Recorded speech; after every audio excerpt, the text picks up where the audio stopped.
Good morning. My name is José Vieira Leitão. I am currently still a PhD student at the University of Coimbra, associated with the Center for the History of Society and Culture. I'm in the last stages of my PhD, so I don't know if calling myself a student at this point is already inappropriate. I have my defense is scheduled for October.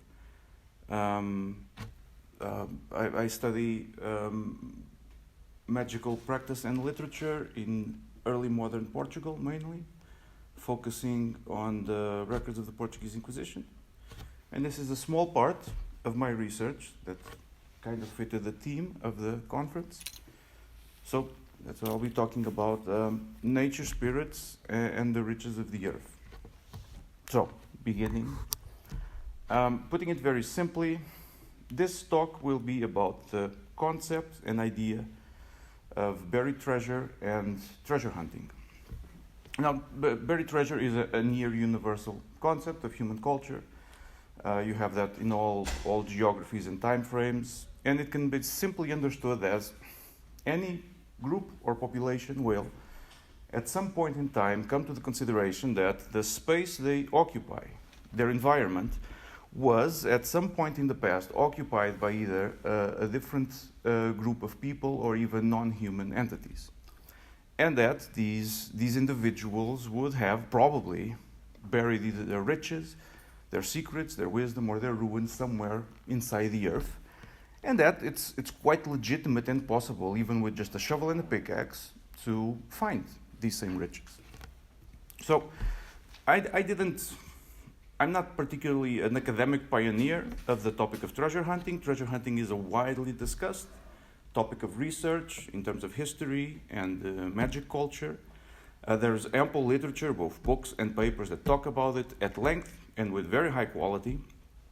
But one thing I noticed is that while there are very good historical descriptions of the practice of treasure hunting, there is very little systematization. And when I was doing my own research in the Portuguese Inquisition and running across many instances of treasure hunting, I was having a hard time having a simplified approach to this. How do you frame this in terms of particular historical context or social contexts? So I started to work on a method of approach towards treasure hunting, which I'll be presenting the first ideas on it. So what makes this complicated is that treasure hunting is dependent on a variety of ideas. Treasure hunting and the notion of buried treasure within each community has to do with local geography, historical memory, local and ethnic identity, local mythology, religion, theology, eschatology, legal and land rights, fiction and literature, and eventually magic. And these ranging from pure aspects of folk culture to high learned and academic culture, and every single point in between. This means that any variation on any of these topics, plus the several others I'm not even mentioning, creates a new constellation of ideas that has an impact on how a particular group of people perceives buried treasure. So now to start simplifying this, let's make an initial division, that there is such a thing as legal treasure hunting and illegal or magical treasure hunting. Legal treasure hunting isn't complicated. Like I said, from the moment that any group of individuals will have a notion that buried treasure exists, most likely laws will come up to govern who can exploit this, who has the rights over the riches, how are they divided, is the land public or is the land private, all sorts of things. Typically, laws governing buried treasure are not dissimilar from laws governing mineral deposits or mine exploration. They're actually quite similar and fall on the same grounds. However, if a would-be treasure hunter would start to look for treasure using, say, divination in order to locate treasure, or engaging in magical rituals to have easier access to this treasure, then magic most often is an illegal activity, particularly in Europe, and this falls into magical treasure hunting, which is just simply illegal. Now, I'm going to be focusing on magical treasure hunting. That is my topic of expertise. And to start understanding this, there is one particular aspect which I really like about it, which is also near universal. and that is the notion of a treasure guardian. From a magical perspective, frequently, buried treasure is believed to be under the stewardship of a particular spirit, something that prevents the would-be treasure hunter from accessing that treasure. These can fit into various categories, and I've come up with a classification for them. So you have a category of treasure guardians, which are local folkloric guardians. So characters from local mythology, folk tales, or local notions of nature spirits or land-bound spirits. And these can be as varied as there are cultures in the world. There are instances and mentions in academic literature of giants, trolls, gnomes, variety of dragons, jinns, fairies, and moras and dwinds. These last two are Iberian-specific ideas, which I'll go into because they provide good examples for the variations that these can take. Besides these folkloric guardians, you also have other notions of local guardians, such as ghosts. These are near universal, and they're quite simple. It's just, frequently it's believed that any treasure will be guarded or might be guarded by the ghost of its previous owner, who's just bound there, protecting its old riches. Besides local guardians, you also then have general learned guardians. So ideas of treasure guardians that come up from learned, academic, and even theological culture. And these can be varied too, such as the devil, just the idea that the devil guards buried riches, or just demons or even saints. Associated with these general learned guardians, you frequently have associated to them specialized grimoires or magic books. The paradigmatic example of this is the Grand Grimoire, which is an early 18th century magic book of the Solomonic kind. It's Solomonic literature, and it has a very extensive section that details a particular ritual to summon the spirit Lucifuge Hofocale, a minister of hell responsible and with the stewardship of all the buried treasures of the earth. So you have an extended ritual teaching you how to contact this spirit and get him to find you some treasure. Besides the Grand Grimoire, which is very specialized, other forms of Solomonic literature will also have spirit lists, several of which might have dominion over buried treasure, and you will have instructions on how to contact these spirits and have you get you some treasure. Now, taking a step back, I'm now going to describe one particular type of treasure guardian, the Moura, because first of all, it's a Portuguese thing, and I'm very familiar with it. And it's a good showcase to just demonstrate that even if I'm putting these in opaque categories, these aren't hermetically separated. And all of these concepts are complicated, and they kind of overlap with each other. These are just general guidelines that I'm following. So a Moura is a complicated concept.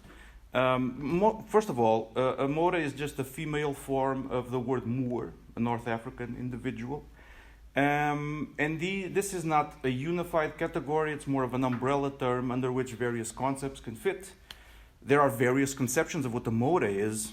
One of them is that these are ghosts, namely that these are associated with narratives of the Reconquista, or the historical process of the conquest of the Iberian Peninsula by Christian kingdoms, as opposed to the 400-year-old political dominion of the Iberian Peninsula by Muslim inhabitants. So as the Christian kingdoms were advancing, some Muslim individuals would have buried their treasures. For whatever reason, they might have died, and they stayed there, guarding their treasures as Moors. Other conceptions of Moura can just be nature spirits, frequently associated with water basins or fountains or ruins. But the more complicated one, which is usually referred to as the Moura Encantada, is kind of a mix of all of this. And it basically says that, well, during the Reconquista, certain Moors buried their treasure and they placed an enchantment over them, an encanto. Not only this, but they also found a young man or a young woman and placed an encanto over this also, and placed them as steward of their own treasure, thus making a Moura Encantada. Individuals, when under the influence of an encanto, are in a state of suspended animation, neither dead nor alive. And they can manifest in particular hours of the day or particular times of the year, or when faced with a particular magic ritual. Even still, when these do manifest, they tend to show up in monstrous forms, such as snake or lizard hybrids, or simply gigantic snakes or giant lizards. And even treasure, when under the influence of an encanto, can have zoomorphic appearance, show up as an animal that sometimes need to be fought with or defeated in order for the treasure to become manifest. Moras aren't solely folkloric ideas, and particularly in the 18th century you have academic and theologian authorities trying to make sense of what a mora is. Now, most often these simply linearly equate these with demons. These are just demons in disguise. And again, this isn't a specifically Portuguese or Iberian happening. In England, you also frequently have authorities looking at fairy mythologies and just either linearly equating these with demons or even souls in purgatory, so normalizing them according to a Christian cosmology. Now, looking back, how can we now, having these categories of treasure guardians and knowing that this does fluctuate, what are the types of approaches and how can we categorize and divide these further? First of all, there is one distinction that can be made between these, and that is that typically local guardians tend to have a local narrative aspect to them, meaning that when you're looking into local folkloric notions of a guardian and a treasure, there will be frequently a local narrative explaining where that treasure came from, why is that guardian there, and what happened to it in order for it to be guarding that treasure. This means that a treasure hunter who wants to explore or find treasure from a local contextual and folkloric perspective will frequently take the position of a participant in a folktale. Frequently, the folktale surrounding treasure and its guardians will have clues or indications regarding how the guardian became the guardian and what methods can be done in order to drive this guardian away, or in the Portuguese case, break their enchantment. Alternatively, general learned guardians tend to not have a narrative aspect. These are theoretical conceptions, learned ideas that get constructed in semi-isolation, obviously deriving from folkloric notions, but they are then projected on local notions of buried treasure.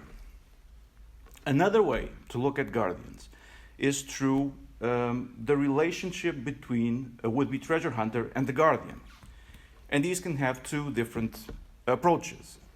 A treasure hunter can can approach a guardian through appeasement or negotiation, or through banishment and constrainment. Typically, many folkloric guardians function by a process of appeasement or negotiation. Engaging with a narrative aspect with the guardian, you try to basically play its own game and use, let's say, folklorically or contextually sanctioned methods to access the treasure being guarded by the guardian. Alternatively, banishment and constrainment is a universally valid method to get rid of a guardian, including the local folkloric guardians. So now, this is the most complex issue here, and we're going to now focus on that. What does this constitute? Now, banishment and constrainment is usually done through learned methods. So one very common way that treasure hunters have to access a treasure is, independently of the nature of the guardian, is through your run-of-the-mill Catholic or Christian exorcism. Frequently, treasure hunting parties will have a priest whose sole purpose is to recite an exorcism and banish any guardian that might be guarding that treasure independently of what the guardian is. Occasionally you have more specialized exorcisms, such as those of Girolamo Mengi. Pardon. Mengi is probably the most celebrated exorcist of his time, and his exorcism books are found frequently in the hands of magicians throughout all of the modern period, particularly treasure hunters. Besides these more ecclesiastical methods, you also have what I already mentioned of the magic books, but not only highly specialized magic books such as the Grand Grimoire, but your run-of-the-mill Solomonic literature, which will frequently contain methods to banish spirits, and there are treasure hunters who will use these banishments independently of the spirit they are dealing with. In fact, I have found a case in the Portuguese Inquisition when an individual is hunting for treasure. He acknowledges the presence of a mora guarding that treasure, but instead of trying to figure out the narrative aspect of the mora and try to deal with it contextually, his first impulse is just to go grab a key of Solomon and banish it using a banishment. Now, besides this, you also have specialized literature, meaning books of magic that are solely dedicated to treasure hunting. This is an example I found in the Inquisition. This is somewhat of a small book. It's written in Spanish and Latin, and it contains one single ritual, and it's an extensive, lengthy ritual solely dedicated to treasure hunting, independently of the nature of the treasure and the nature of the guardian. Associated with these, then you have other types of local literature, and these are really Iberian types of literature, such as the books of St. Cyprian. Books of St. Cyprian are a complicated topic. They have their own history, but very, very shortly, these show up in the late 16th century, largely as folk magic books. As they arrive at the 18th century, they are largely reformulated as treasure hunting books. And this is an example of those, an 18th century treasure hunting Cyprian book. And these have the particularity of being specifically tailored to find Moorish treasure. So it's a learned magic book specialized in finding folkloric notions of treasure and banishing a folkloric guardian. These books continue throughout the 18th century. I found this one recently at the National Library, very damaged. This is a complicated one written in very broken Latin, but you can read that this is a book of Cyprian using the magic of Lucifuge, meaning the Grand Grimoire spirit, meant for the disenchantment of Moorish treasure. So, magic book attributed to a saint using the magic of a demon meant to disenchant, to banish a folkloric guardian. And these you can still find them in Portuguese bookstores today. You can still. This is a contemporary book of St. Cyprian. Books of St. Cyprian aren't solely dedicated to treasure hunting anymore, but the current version still has a very extensive and lengthy section dedicated to treasure hunting. And so these are basically learned magic books specialized in folk guardians. And again, I'm not claiming a uniqueness to this Portuguese situation. I know in England there is also an extensive tradition of literature of treasure hunting, some of which is focused on fairies. So this is merely one example of what seems to be an overarching theme that sometimes shows up in treasure hunting, that there are learned, accepted methods to deal with folkloric notions of treasures and guardians. So now, I'm arriving at the end, breaking this down. There is first a division that should be made when dealing with magical treasure hunting, and that is the concept of the guardian and the hunter's relationship with this guardian. You have non-specific guardians, tend to be local, learned theological conceptions of guardians, such as devils or grimoire spirits or even saints. As opposed to this, on the other side of the spectrum, you have the notion of a local guardian. These are just folkloric characters, and they tend to have a narrative association with a narrative component to them. In light of these two notions of guardian, you then have two forms of approach to these.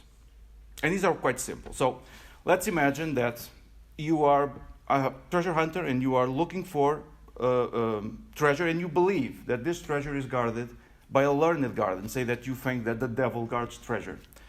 In that way, it is most legitimate to find a learned solution to this problem, say finding an exorcist, translating a learned solution to a learned problem. Opposed to this, should you be finding treasure and you believe that you are facing a folkloric guardian, such as a Moura or a fairy, it is equally valid to engage this guardian in its own narrative, meaning finding a folk solution to a folk problem. But there is a third way to deal with these things, a third manifestation of this approach. And that is that you might believe that you are dealing with a folk guardian, but instead of engaging with it from its own folkloric contextual environment, you step outside and you try to deal with it by finding, say, a magic book, meaning a learned solution to a folk problem. And this appears to translate a certain asymmetry in terms of culture, be it learned, between learned and folk. And this asymmetry is not unique to treasure hunting. It is rather an early modern European phenomenon, as for example described by Peter Burke in Popular Culture in Early Modern Europe.